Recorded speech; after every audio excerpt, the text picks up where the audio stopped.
work. This report marks a seminal moment in our understanding of the Jamaican care economy, as it is the first comprehensive monetary estimate of unpaid domestic and care work. In fact, it is the first time this important work is being valued in economic terms at all, and its value is significant, as the report will soon reveal. CAPRI did an indicative study on the care economy in 2018, the first research in Jamaica on this important sector. That report was the seed from which has blossomed 3 follow-up studies, this report being the first of the 3. All 3 studies are supported by the European Union under their civil society organizations as actors of governance and development program. The EU has remained a steadfast partner of CAPRI in our 15 years of existence as it continues to support Jamaica and the region in our developmental goals. In just a moment, I will welcome the EU's Piotr Biszkowski to deliver brief remarks.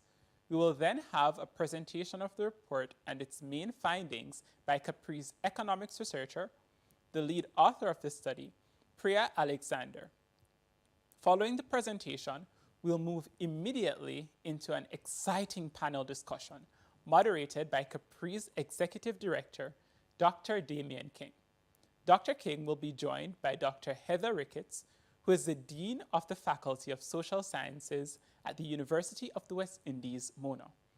The panel will be completed by report author Priya Alexander.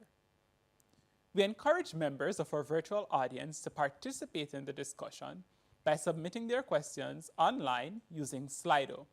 To do so, visit slido.com and enter the event code CAPRI, after which you will have the option to post or upvote questions you deem crucial for our panelists to respond to. I now welcome Mr. Piotr Biszkowski, Charge d'Affaires of the European Union delegation to Jamaica, to deliver some brief remarks on behalf of the European Union. Good evening, everyone. I would like to thank Dr. Damien King and his team at CAPRI for giving me the opportunity to welcome all of you to the presentation and panel discussion on this research report on the value of unpaid care and domestic work.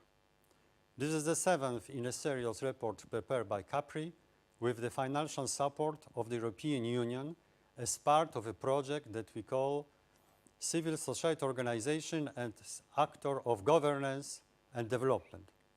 This project aims to improve governance and accountability by stimulating policy innovation and enhancing policy responsiveness in the areas of women's empowerment, your advocacy, and economic inclusion. Our support to civil society organizations and academia aims to help them to be voice of the marginalized. Around the world, women typically spend disproportionately more time on unpaid care work in the home than men do. Allowed care and domestic work is acknowledged as essential in supporting our economies and societies. It generally goes unrecognized in the homes and remains largely invisible in statistics and policy decisions. However, it is important to note that one of the targets of Goal 5 of the Sustainable Development Goals, which deals with gender equality, is to recognize and value unpaid care and domestic work and to tackle persistent gender inequalities as a necessary foundation for inclusive growth and development. Countries that sign up to the SDGs made this commitment and should honor it. In the EU, legislation aimed at addressing the gender gap in unpaid care and facilitating work-life balance is due to become national law in 2022. A new European care strategy being proposed is expected to include revised EU targets on childcare provision and recommendation on long-term care. The EU Gender Equality Strategy for 2020-2025 identifies closing gender gaps in caring roles as a priority and urged the member states to invest in childcare. In Jamaica, a time-use study undertaken within the 2018 Jamaica Survey of Living Conditions already demonstrated the importance of unpaid care and domestic work for the development of the country. Building on the data and on a previous EU-funded 2017 CAPRI report on barriers to women's participation in the labour market, this new research can effectively contribute to stimulating the debate and ultimately lead to the introduction of nationality appropriate policy and programs to address these major barriers to gender equality and women's economic empowerment. I look forward to hear the finding and the discussion that will follow.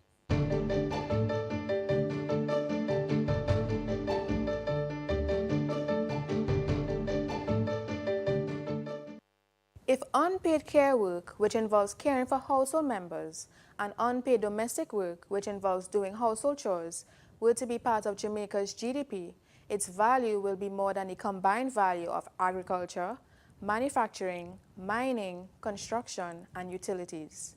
That such a large share of economic activities unpaid is a problem. Unpaid care and domestic work is an important aspect of economic activity and the well-being of individuals. If no one had children and no one took care of their families, economies would come to a halt for a lack of a labor force.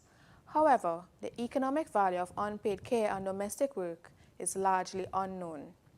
In keeping with the UN Sustainable Goals Target 5.4, which is to achieve gender equality and empower all women and girls through recognizing and valuing unpaid care and domestic work, this study quantifies this work.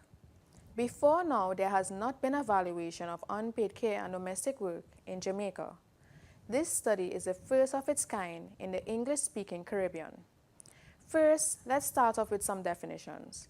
What is unpaid care work and what is unpaid domestic work?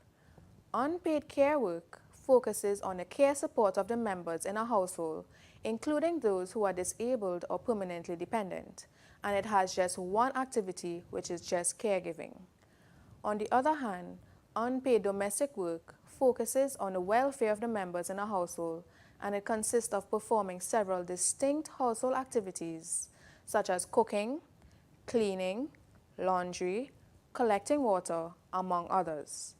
Now let's move on to two words to describe what is important about unpaid work. The first is unequal. Time-use data clearly shows that, as is the pattern throughout the world, women bear the largest responsibility for unpaid care and domestic work. They do far more unpaid work and less paid work than men do, regardless of how you disaggregate it, by income level, age, or geographical location. Second is invisible. Unpaid work remains statistically invisible to many policymakers, economists, and planners because this type of work is not compensated by a payment. It falls outside of the conventional definitions of what counts as work, and as such, it falls outside of the boundary of the system of national accounts that is used to calculate the common measure of total output, GDP. As I mentioned before, unpaid work is such a large share of economic activity, and this is a problem. Why is it a problem? Firstly, personal welfare is affected. The significant and unequal amount of time that women dedicate to unpaid care and domestic work means that their care and domestic activities may carry an opportunity cost.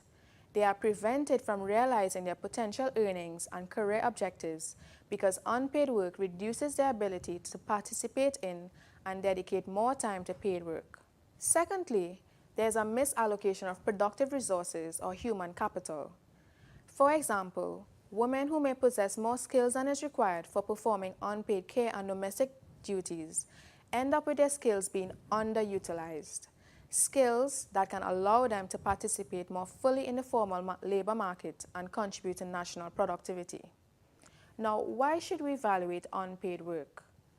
Capturing the market value of unpaid work brings several gains. Firstly, the valuation of unpaid work provides a more accurate measure of society's output by revealing the existence of a part of the economy that would otherwise remain invisible but is just as valuable as a regularly measured part.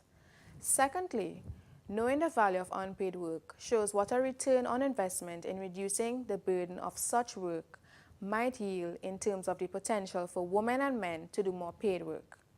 For example, in the case of investing in providing care support for families, research has shown that a decrease in women's unpaid care work is related to a 10 percentage point increase in women's labor force participation rate. Therefore, a reduction in unpaid care work can lead to an increase in the number of women doing paid work. Thirdly, knowing the value of unpaid work can inform considerations about the marketization of some of those activities where the market for childcare and other care services in Jamaica is apparently underdeveloped. Now, there may be constraints and limitations to the growth of the care sector, such as scarcity of trained caregivers, lack of availability and affordability of physical infrastructure, such as buildings, and lack of funds to cover the initial startup cost of care centers. While there may be a need to better understand these constraints and limitations, having a substantiated idea of the value of the sector would be key to thinking through what policy initiatives would best serve to strengthen it. Lastly, recognition of the value of unpaid work can improve the status of carers and their commitment to care work. When unpaid care work is valued and recognized, it will elevate the status of people who perform these jobs and give them the incentive to want to execute their duty more effectively, carefully, and intentionally. Now that we have laid out some of the reasons for the valuation of unpaid work, let's focus on how the value of unpaid work is calculated. In this study, the value of unpaid care and domestic work was found by using an input-based replacement cost approach. What does this mean? Simply, it means multiplying the number of hours spent in unpaid care and domestic activities by the hourly wages of the specific occupational groups for each type of care and domestic activity. Now, the main source of data for the time spent in care and domestic activities was extracted from the time use survey conducted by the joint efforts of the Statistical Institute of Jamaica and the Planning Institute of Jamaica in 2018. For the calculation of the wages mentioned, 3 wage approaches were applied: the generalist, the specialist, and the minimum wage approach. The minimum wage approach assigns a national minimum wage to all activities. The generalist wage approach assigns 1 wage to all activities. The specialist wage approach assigns different wages to the relevant specialized care and domestic activities based on the actual market wage rate for each job. Using these different wage approaches to value unpaid care and domestic work, it is estimated to be 15 to 45% of Jamaica's 2022 GDP. With the minimum wage approach, the estimated annual value is 340 billion Jamaican dollars, which is 15% of GDP. Using the generalist wage approach, the estimated annual value is 628 billion Jamaican dollars, which is 30% of GDP. Using the specialist wage approach, the estimated annual value is 991 billion Jamaican dollars, which is 45% of GDP. For each of these methods, women accounted for 2/3 of the value of unpaid work. Now, disaggregating and valuing unpaid work by activity type, it is seen that caring for children aged 0 to 5 has the highest contribution of all care activities at 94 billion Jamaican dollars, which is equivalent to 4% of GDP. Preparing and serving of food has the highest contribution of all domestic activities at 258 billion Jamaican dollars, which is equivalent to 12% of GDP. Even at the lowest possible wage rate, the value of unpaid care and domestic work in Jamaica is significant, but this value is not easily recognized or expressed. By calculating and having a dollar figure for its value, the true contribution of unpaid care and domestic work to the economy is revealed. Once again, unpaid care and domestic work, once recognized and measured, has value. The implication is that by converting unpaid work to paid work, whether by measures to reduce unpaid work or by the marketization of some care and domestic work services, some of that value will be realized in a more efficient allocation of resources, with a consequential increase in average labor productivity and thereby a greater GDP. We therefore put together 2 recommendations for women's unpaid work to be reduced and redistributed. Firstly, the state should subsidize the care economy by issuing vouchers to working parents for use at daycare and nursing care facilities. For example, through the Program of Advancement Through Health and Education, PATH, which could be redeemed at approved and registered care providers. Secondly, state agencies should take the lead in offering childcare support at the workplace and/or support for their unpaid work obligations. And private sector employers should be incentivized by the state to provide support for their employees with care obligations. Thank you, Priya. And welcome, everyone.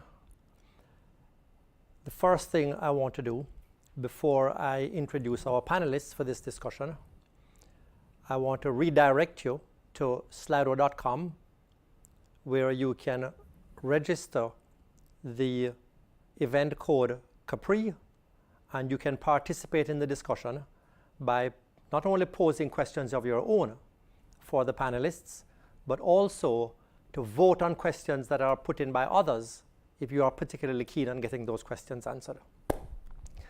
I'm Damian King, and I have the privilege of hosting our panelists, who are Dr. Heather Ricketts, who is the Dean of the Faculty of Social Sciences at the University of the West Indies, and a researcher who is critical to this whole exercise of measuring how people use their time, and Ms. Priya Alexander, who is the lead researcher at CAPRI on this work that we have produced. I would like to ask viewers to go to slido.com now, because we are going to put up a poll question. We are surveying viewers to get their opinions on how much does having to look after small children or an elderly parent or relative or a disabled person get in the way of you being able to earn a living, you being able to earn more income. So if you could go to slido.com now and answer that poll question, and we'll show the results in a bit. Heather, Priya, thank you very much. CAPRI is all about evidence-based policymaking. And you can't provide the evidence until you have data to analyze.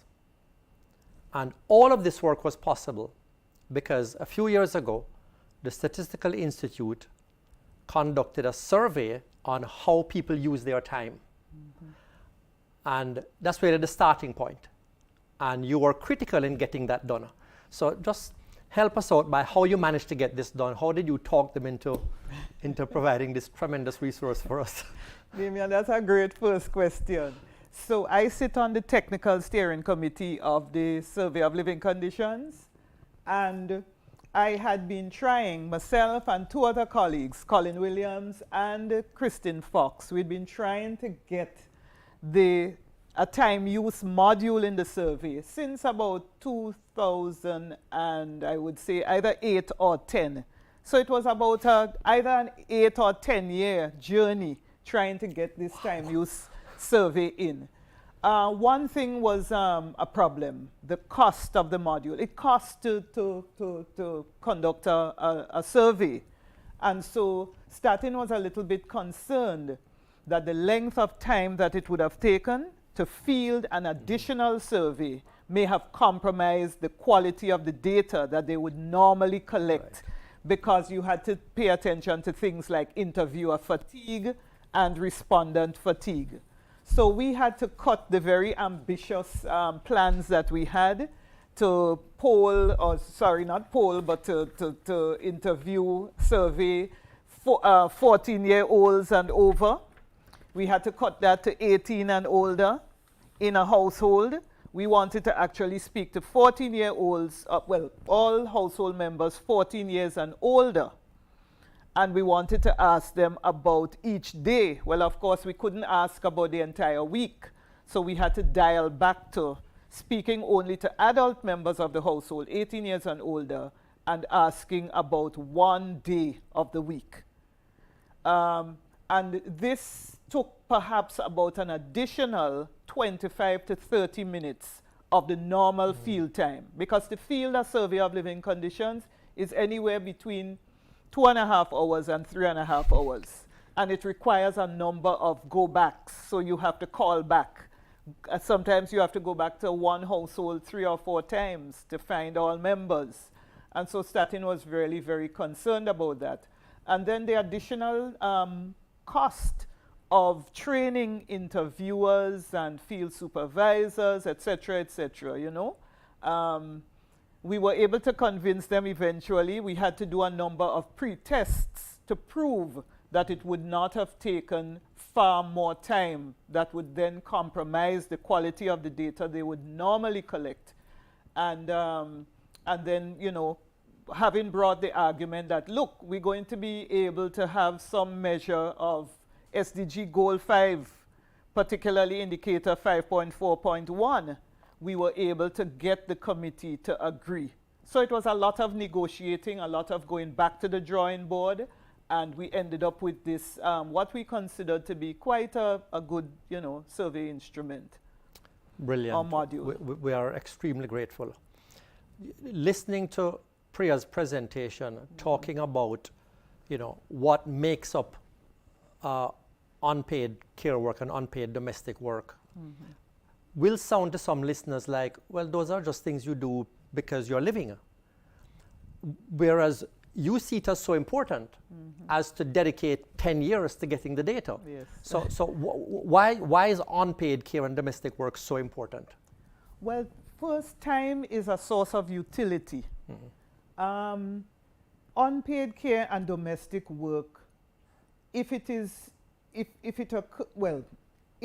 is largely done by women, and it compromises women's ability to engage in the labor market in paid work. Women have a double burden. Those who engage in paid work and have to come and engage themselves in unpaid care and domestic work, it is a double burden for them. Nobody, you know, what unpaid care and domestic work does is that it makes other work possible, you know. And so by the work that Priya has done, by valuing this, it takes it out of the shadows, that invisibility you talk about, and that not recognizing unpaid care and domestic work. That measurement of its value is very important to an economy. Because if nobody engages in unpaid care and domestic work, no other work really is possible. Yes. So one has to value that this is a condition, this is something that is allowing other activities to be possible in a labor market. And so it's important. Yeah, that invisibility thing is critical because as a lot of people already appreciate, what you don't measure don't count, you know. Absolutely, So, yes. You know. excellent. You know, Priya, if this measurement is so important and it's economic activity, why is it not in GDP? Yes, it is important, I agree, but it's not measured in the GDP because it is not considered as work. It's not counted as work. It falls outside of the conventional definitions of what counts as work. So that is why it's not measured in the GDP. I would imagine another part of that is that in any case, GDP doesn't measure anything that doesn't have a price. GDP's definition is it must have a price. Yes. So it must be a market activity. Yes. And I guess that enhances why it is so important. So let's look at sort of the analytical side of this now.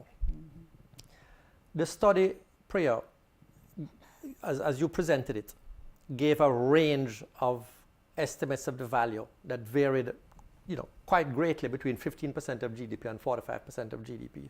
So why such a large range? And if I were to push you to say, is the bottom end more accurate or the top end more accurate, which is the one that you want me to sort of fix my mind around? Okay, so for the minimum wage approach, this provides the lower end estimate of the value of unpaid work. And this is because we used the minimum wage, which is the lowest wage out of all the approaches that we used. So we can visualize it as being at the lower end of the spectrum.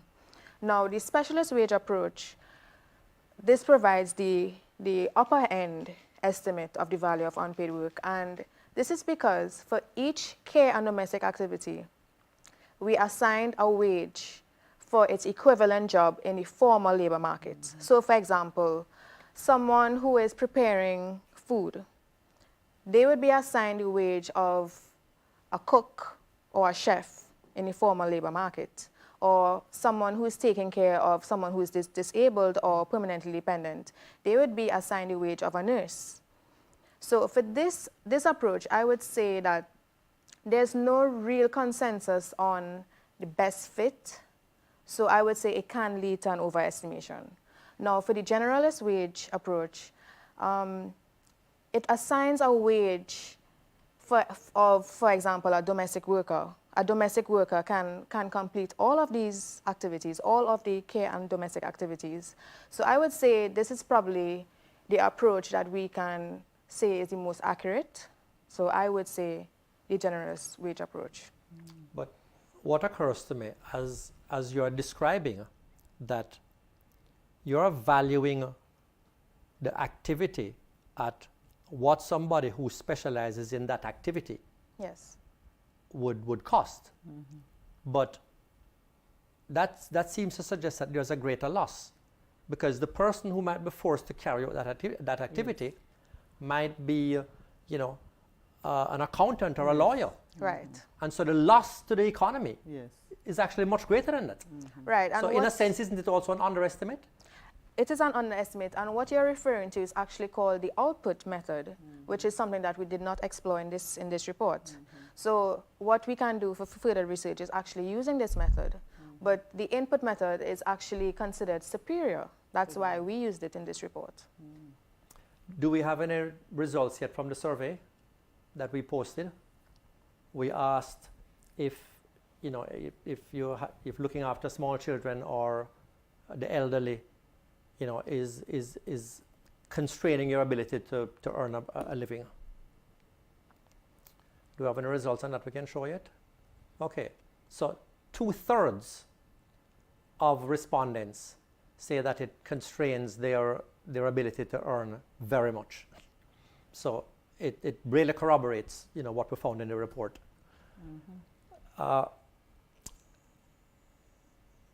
That estimate, now we did that estimate for Jamaica, but Priya, just give us an idea. Did you have an idea of what the value of unpaid care work and domestic work is in other countries? Yes, for each country the value varies, but I would say I would be careful in comparing the value of unpaid work in one country to another country. And I say this because the variation between countries, it reflects the differences in the amount of time spent in unpaid care and domestic work, and also the wages applied. So I would be careful in comparing one country to another. One element of this, which you mentioned in your presentation, and you brought out straight away, is the gender dimension of it, Yes. which is actually a critical part of this whole exercise. And I wanted to talk about that a bit, but we went out on the street and we asked people to tell us how they are managing having to do with this, to be burdened by care and domestic work. And this is one of the opinions that we got. Domestic and care work is the responsibility of only the woman, or should it be shared between the man and the woman? No, I believe it should be shared. No, I believe it should be shared because at the end of the day, no woman don't want a dirty man and no man don't want a dirty woman. And if they share the work together, it's done so quick and so easy. So it's not because you're going to say you're a man, you're not clean. Well, there you have it. So just elaborate for me, Heather, on why this gender dimension of it is so critical. Well, I'm a sociologist, and so, you know, my sociology is going to come out here. Gender socialization practices lead to a gender division of labor in the home. So we know that girls have indoor work, and girls' work has tended to be domestic work and care work, while boys perform more outdoor activities. We've seen work by Chavans and Gale and Anderson and Janet Brown, etc., for Jamaica. So we know this. The data from the time use module for Jamaica showed that women in Jamaica spend 4.5 hours per day in unpaid care and domestic work. And that's 2.2 times more than males do in unpaid care and domestic work. And to a large extent, what is taking their time? Looking after small children, looking after dependents, persons with disabilities, and older members of the household. So we see this very clearly. So it's really a lot about the way in which we are socialized, and gender socialization is very much still alive. We do require our boys and girls to perform different duties at home, and it just carries forward, you know. And the 4.5 hours that women in Jamaica spend engaged in unpaid care and domestic work per day is the global average. Right across the world, the average number of hours that women spend in unpaid care and domestic work is 4.5 hours per day. Yeah, so Jamaica is right there with us. The rest of the world. Yeah, you know, it's surprising and shocking to hear, because Jamaica as an economy with a fairly high participation rate of women. Yes. So when you sort of add that to the paid work and the other responsibilities, you know, you come up with you get a sense of the gender and social dimensions of this problem. Yes. But I want to say, though, that's an important point that you just raised, Damien, because if you pair unpaid care and domestic work with now paid work, you will see that in terms of the activities, all of the activities that men and women are engaged in per day, men spend a higher percentage of their time engaged in paid work, yes, than women do. So it's about 1.6 times more they spend in paid work, men, than women do. You know, there is a call by people like Diane Elson to impose the 3 R's. So to recognize that, you know, unpaid care and domestic work is something to be valued, and to redistribute it, reduce and redistribute. Okay. But I think we have to be careful in the redistribution, because you don't want for the opportunity cost to be high. Yes. You see? And there are some women who, by choice, are engaged in unpaid care and domestic work. So I could decide that, you know, for maybe the first 5 years of my children growing up, I will decide to stay at home, and as a woman, yeah, you know. But you see, you bring up the choice issue now. Yes. And that makes interpreting the data quite complicated. Right. Because we were actually discussing this before. Yes. Priya and I. That is, we see that women are doing 2/3 of the domestic work. And it does sound unfair. Yes. But to be provocative, how do we know that that is not what economists would call an optimal outcome? Yes. Because women do, in fact, want to provide a lot of that care work. And so, I mean, how do we, you know, taking account of that, how do we interpret the data? Maybe this is how it ought to be. I would And say... I say that hesitantly. And then I want to say something. Sure, sure. You speak. Yes. Okay, so for this, seeing this gender division of labor, I would say it really stems from the Jamaican family structure, because in these families, men are seen as the breadwinners, where their prime role is to do paid work, while the women are expected to be nurturers. And data actually supports this because in 2020, approximately 18,000 women, Jamaican women, stated that they were out of the labor force simply because they had home duties and they had to stay home with dependents. So we can see that women's role, it's ingrained in them to be nurturers, and men are to be the breadwinners to go out and do paid work. The point you make about men as breadwinners, that's not only in Jamaica, eh? That's Yes, right that's across the global. Caribbean, and that's almost global. Yes. But Damien, you know, there are two questions that we have not analyzed from the time use module. And these are qualitative questions, which I believe might help to answer the question you posed. And these are questions of all the activities that you were engaged in. Which ones did you like most? And which ones did you like least? I see. And I think if we see unpaid care work coming up least, you know, as the thing least liked, Yes. it might be able to help to answer that issue about choice, you know? Yes, so that is a Absolutely. piece of work that is not yet done by And we by need to us, you focus know? on. Yes. Yeah. Okay, get onto slido.com, put in the event code CAPRI, and you can pose questions for our panelists. We have a question from Gina, who is asking, do you think location is an important factor, Heather, when we address the amount of unpaid work that is done by each of the two genders? Location.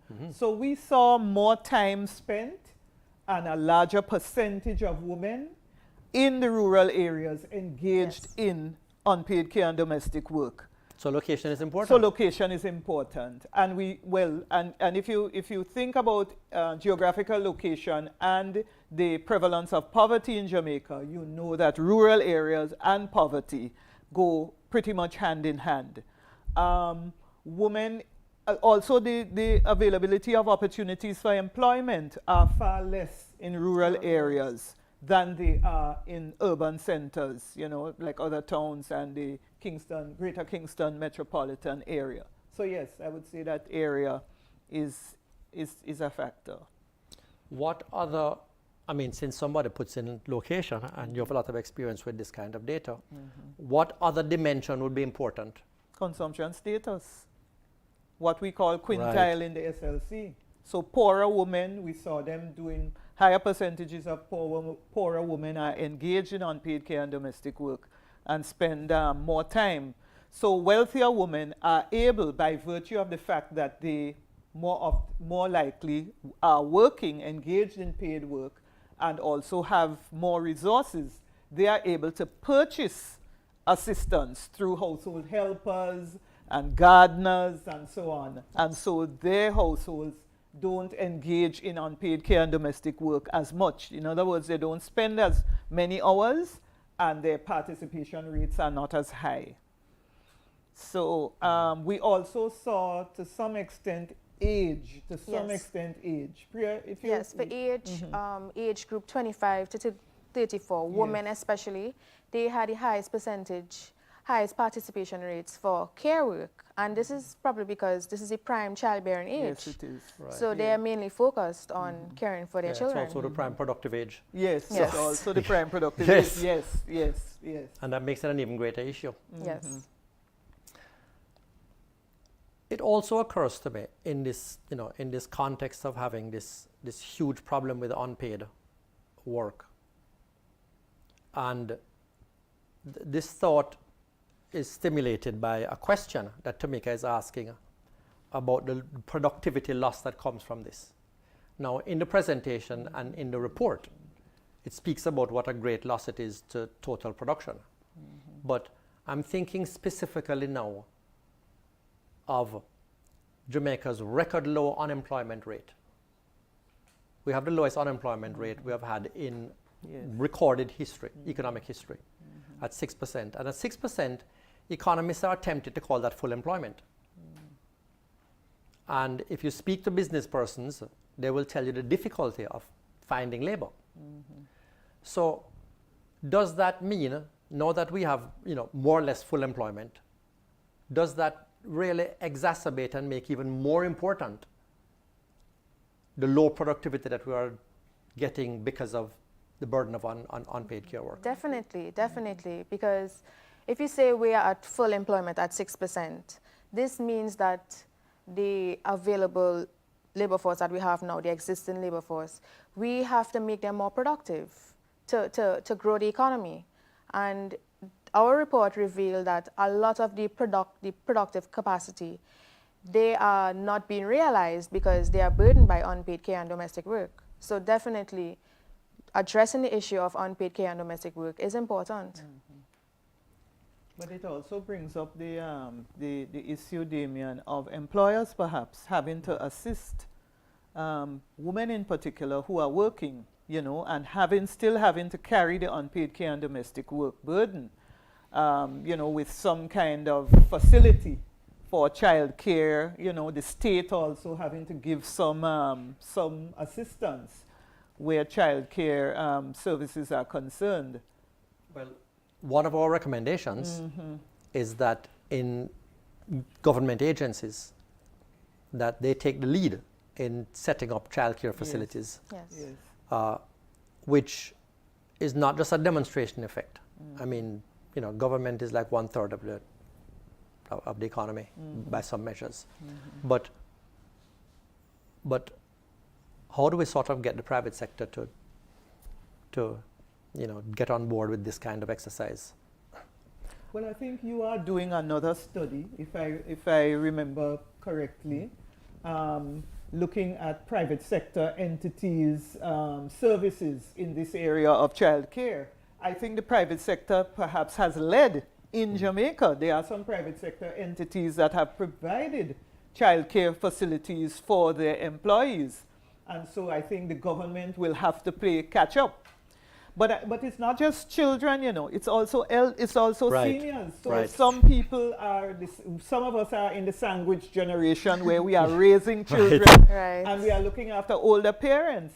And so you want to have facilities where you can maybe daycare, you drop off your elderly parent, Yes. etc. So there are market opportunities for such services. But I would say, so far, what I have seen by way of childcare facilities available at workplaces, I think it's being led largely by the private sector. Yes. And I think the public sector is going to have to play catch up. Yes. A viewer through Slido is asking if you can give some examples, Priya, of what we mean by marketization of unpaid care and domestic work. Okay, so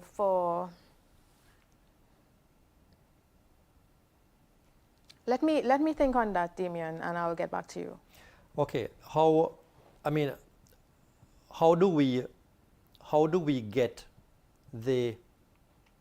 what is an unpaid activity? How do we get it to be a paid activity? Okay, so first, So as I that's what they're mentioned, really asking.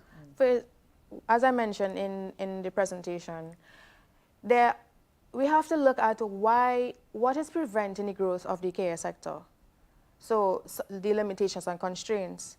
These include, we don't have enough trained caregivers, we don't have enough money to cover the startup costs, we don't have available infrastructure. So by knowing these constraints, we can, and as well as knowing the value of the care sector, we can have an idea of what can we do going forward. That is what I mean by marketization. Okay.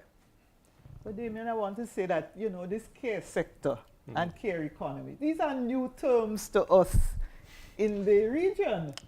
Yeah, people, so, I mean, care work was seen as something that anybody could do. Right. So it never really had any status. We are now giving some status and recognition and visibility and so on. Yes. So this is something that is new to the society, I would say. Well, You know? since you said that, and credit to you for getting the data collected so that we can pay attention to it, and credit to Priya Yes. for doing the work. But to what extent you think that this discussion is relatively new is as a result of, in Caribbean society, most of the decision makers and most of the political decision makers have been men. I don't know if I want, well, there perhaps is a gender dimension to this, but I don't want to necessarily say that it's because men have been, you know, or we have been operating in a patriarchal society and system, that may be the only reason why, you know, the issue of care work and the valuing of care work has been not at the forefront or not recognized. I don't want to necessarily say that it's only because of patriarchy. Right. I have well, you know, and I may get some flogging from, you know, some of my colleagues, but I would say that generally speaking, you know how we have tended as societies to value certain things. So anything having, I mean, think of garbage collection. It was largely done by men, and how was it valued? It didn't take, remember that our societies are meritocracies, where it's achievement, it's certification and so on that ends up causing value. Yes. And so when you think that care work is something that could be done by any and everybody, you know, or garbage collection, you know, any and everybody could do that. It doesn't take a lot of education and skill and that kind of thing. People won't see it as valuable. People wouldn't see it as valuable. Yeah, they won't see it as right? valuable. They don't enjoy any status Yes. in society. So I don't want to necessarily say that it was, you know, because of patriarchy why unpaid care and domestic work has not been recognized and properly valued. But I do take the view of some of my colleagues, you know, that it is on account of patriarchy. I could understand where they're coming from. Yeah. But I would say that societies that are meritocracies tend to have that issue. So here is another viewer through Slido.com who is adding another dimension to how we analyze this unpaid care work problem. Cheryl says, the majority of Jamaican households are female-headed. What are the implications of that dimension for unpaid work when women are the only breadwinner in the household? So you could imagine the double burden that Right, women exactly. Definitely. Because if they are engaged in paid work, you could imagine, and especially if they are poor, because a lot of, female-headed households, I'm not saying that it's not seen across all socioeconomic categories, but in the poorer households, you would find a larger percentage of them being female-headed, and they are also the breadwinners. So they have to be engaged in that double burden. Yes. And the ones that end up with the children. So. Absolutely, absolutely. But I would hazard to suggest, Priya, that this consideration makes the problem of unpaid work even more important than the estimate suggests, than the 45% suggests, because of the concentration of the burden. Yes. Either Yes. on women. Yes. And so for women to be able to engage in paid work, they really need to be helped to reduce their unpaid work. That burden of engagement in unpaid care and domestic work. They really need that. But you have to be careful how you reduce, and this is where, for me, this is where the state and employers need to help. I don't necessarily agree that in reducing women's unpaid care and domestic work in the household, it necessarily must go to the man.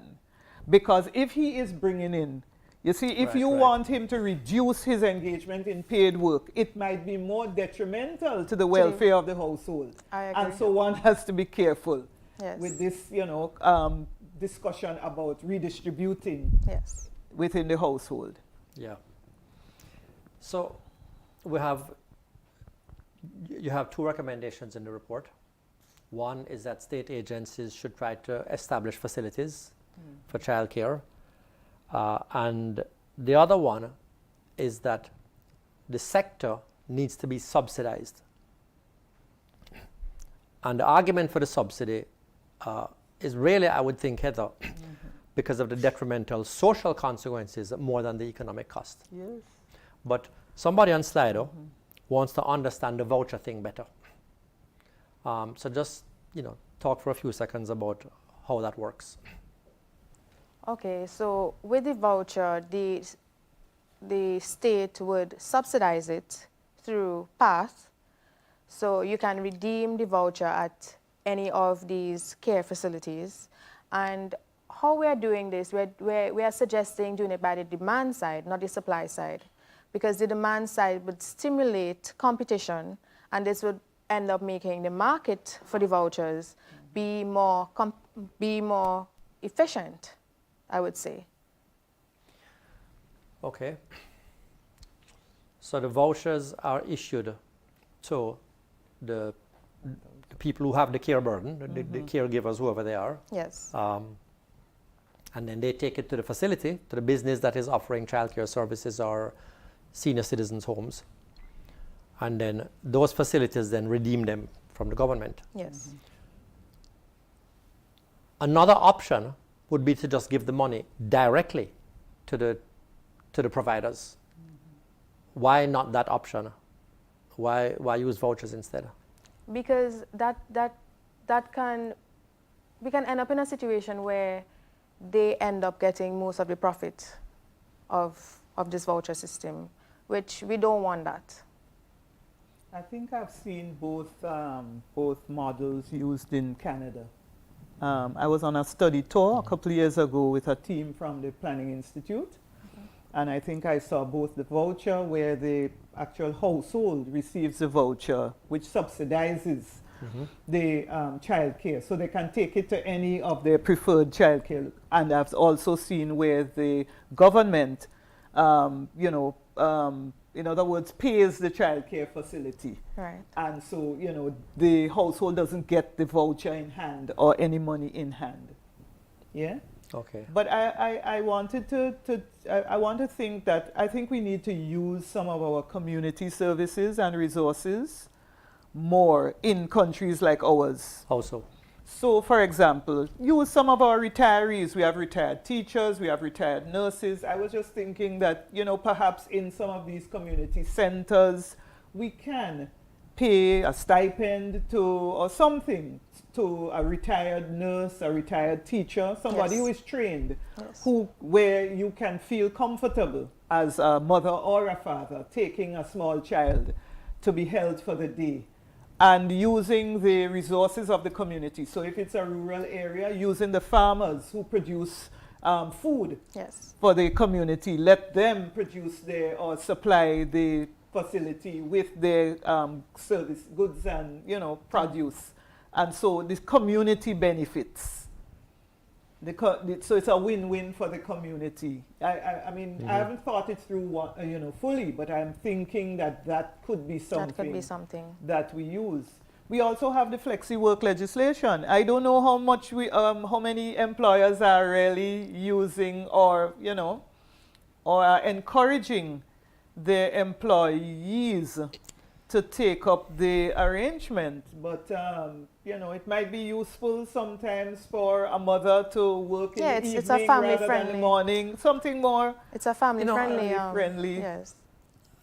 As an economist, I don't understand, and of course many things could follow that sentence because there are many things economists don't understand, but I don't understand why it actually needs legislation, because it seems to me that there would be an advantage to a business to organize his employment arrangements either through providing a facility or through flexi work, to be able to take advantage of highly productive, motivated people who have the problem of care, of care work.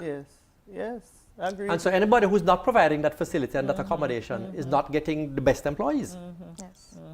Agreed. Yeah. Agreed. Heather, what do you think about the paternity leave being an option in Jamaica? Because it's in the plans. Do you think that can help address the burden of care work? I think paternity leave is important. I feel that paternity leave should be afforded men who are in stable relationships and are cohabiting. This is my view that they should But be that can be a cohabiting. problem in the Caribbean. That's It's going likely to to be a problem, you Yes. know, but I feel that men in stable relationships should be given the opportunity to engage in the socialization, the care and nurture of their children, and the yes. bonding with a child, a newborn, is very important. I think it will also soften some men, you know, will be softened by an experience of having to engage in the nurture. And it will also early take some burden nurture. off of the woman. And it will take the burden off the woman. So some of the burden. Well, some Yes, of the burden. So I am a big supporter of paternity leave. Yes. As to for how long now, that's where we can get into, you know, some kind of Some problems, yes. you know, problems. Yeah, I mean, some of the burden, you know, some of us just don't have the plumbing to do part of the burden. But, Yes.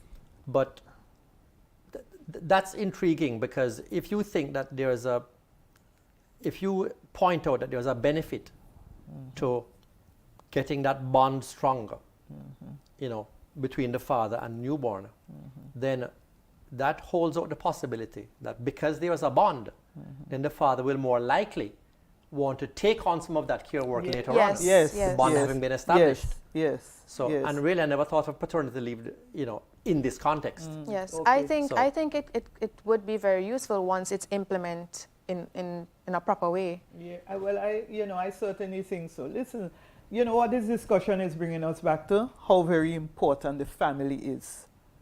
I mean, it is the absolute basic institution, critical institution. Yes. Without family, strong families, society is just going to fall apart. I agree. Productivity is going to be low. And so, you know, recognizing the work that you have done, the work that you all have done to value, takes unpaid care and domestic work out of the shadows. It makes it very visible and clear to all how important it is, that it has a contribution to economic growth and development, and also to a civil society. Yes. I think it's a tremendous contribution, and that's a great note to end on. You know, and we have the two critical people who participated in bringing this thing to light. Heather Ricketts, who was responsible for really getting this data collected and available for everybody, and Priya Alexander, who did all the work to analyze it and to value what this means to the economy and to the society. I'm going to hand over to Ronaldo to take us out and to wrap up for us today. Thank you, Dr. King. That was simply amazing. I strongly encourage you to share this report with as many people as possible. Except my mom, of course. I cannot afford any large invoices at this stage in my life. I extend the warmest thanks on behalf of the CAPRI family to Mr. Piotr Biszkowski, Charge d'Affaires, the European Union delegation to Jamaica, for joining us today, and to the EU for their continued support of our work. I also express gratitude to Dr. Heather Ricketts for her critical insights during the discussion. I'd like to thank our Caprians, Priya and DK. This was actually Priya's first report as a CAPRI researcher, and I do congratulate her on that. I also acknowledge the good corporate citizens who support CAPRI's work in the public interest throughout the year. Finally, I would like to thank you, our audience. Your continued viewership, participation, and engagement motivate us to continue doing our very best work. Today's report may be found on our website, capricaribbean.org. Please look for us on Facebook, Instagram, LinkedIn, and Twitter. Like and share our posts. The second of the European Union Care Economy series will be launched in early 2023. Our next report will further explore transparency and oversight in the Jamaican government budgeting process with the 2022 edition of Following the Money. Listen out for that launch around the end of November. See you then, and thank you for joining us.